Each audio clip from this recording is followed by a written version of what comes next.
The numbers for the May real estate market for South Central PA are out. And in this video, we're going to take a look at them. So if we take a look at the Consumer Price Index as charted by the Federal Reserve, we see that prices are continuing to rise. And unless you've been living in a cave or under a rock someplace, this is about all you hear about in the news. So just the cost of living is going up. This is going to impact buyers' ability to save money for their down payment and their closing costs. It's also going to affect how much house they can afford. And we'll be taking a look at those charts here a little bit later. The Federal Reserve was also kind enough to chart the Home Affordability Index as with data provided by the National Association of Realtors. As we can see, just about the time inflation started to go nuts, home affordability started to tank. So over the last 7 months or so, buyers just have been able to afford less and less home. Again, no real surprise here. So what does all of this mean for the real estate market? Simply means that home buyers are leaving the market. As we can see on this chart, as we look up here in the upper left-hand or upper right-hand corner, we can see that the number of showings is down regionally. So that's from Pennsylvania all the way up into Maine, throughout the Northeast. We're starting to see a pretty sharp decline in the number of showings that are happening. That's a pretty good indication that buyers are just kind of sitting this one out. They're waiting for a little bit.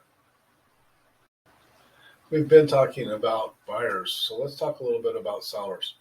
So we look at this data from the local multi-list.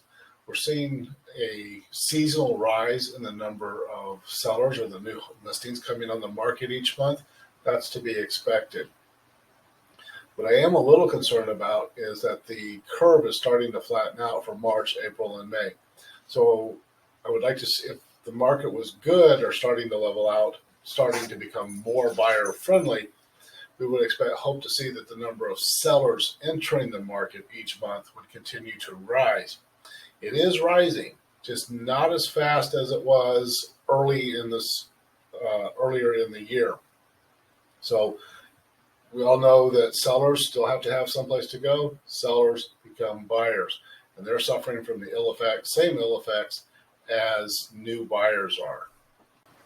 So what does all of this mean for the market in general? When we start to look at how hot the market is, if it's a buyer's market, if it's a seller's market, how strong of a buyer's or seller's market it is, we talk about something called the absorption rate. What the absorption rate is how long would it take us to sell the current inventory of homes? So if nothing new came on the market, how long would it take us to sell the inventory we currently have? Things started to look a little bit better again earlier in the year, but over the last 2 months, our absorption rate has remained relatively flat. And don't forget, what we consider as a balanced market is an absorption rate of 6. So if it takes us 6 months to sell the house, that means we've got an equal number of houses relative to the number of buyers. Right now, our absorption rate is hanging in the 1.4, getting close to 1.5. So 1.3, 1.5, somewhere in there. That is still an extremely strong seller's market. There are still a lot of buyers out in the market. In spite of the interest rates, in spite of the inflation, demand for housing is still high. So the market is still favoring sellers. Buyers are still going to have a very tough time of it. So the number that most people care about is home prices. What's happening there? Here we're seeing that prices continue to rise. In spite of the inflation, in spite of the interest rate hikes, what we're seeing, prices are still going up. Now, the interesting thing that I tend to see here is that Lancaster and York counties tend to be a little lower priced than Chester County.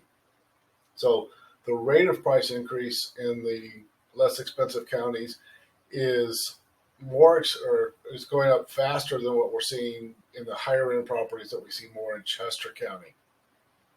So maybe that top end of the market is starting to flatten out in prices.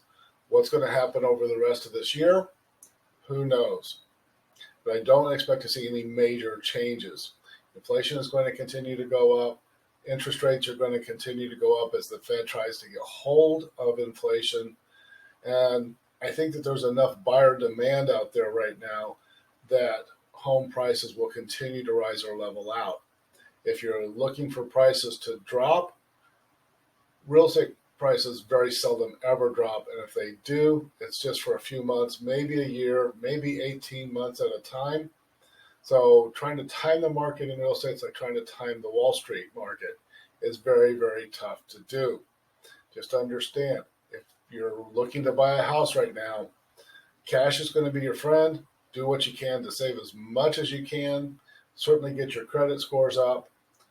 And it's still going to take us a while to find you a house. So if you have any questions about what's happening in your particular neck of the woods or your particular situation, reach out and give me a call. You can text. The direct line is also good for texting. You can send me an email. All that information is available on the screen. Also, please do me a favor and visit parealestateresources.com. There's a lot of information there. So thanks again for watching. Take care and make it a great day.